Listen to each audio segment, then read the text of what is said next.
لما تبقى في حصة انجليزي وربك يسترها معاك.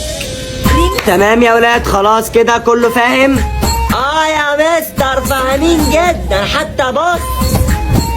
طيب يا عم الفاهم، قوم قول لي اخر حاجة كنت بقولها ايه؟ اخر حاجة كنت بقولها ايه؟ ايه هي بقى؟ اخر حاجة كنت بقولها ايه؟ دي اخر حاجة قلتها يا مستر.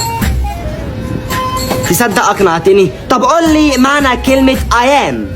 ايه انا؟ شاطر، سقفوا له يا ولاد. ايه ده؟ انا ما جاوبتش اصلا. هما بيسقفوا لمين يا استاذ؟ بيسقفوا لك انت عشان جاوبت صح. قول لي بقى معنى كلمة I don't know.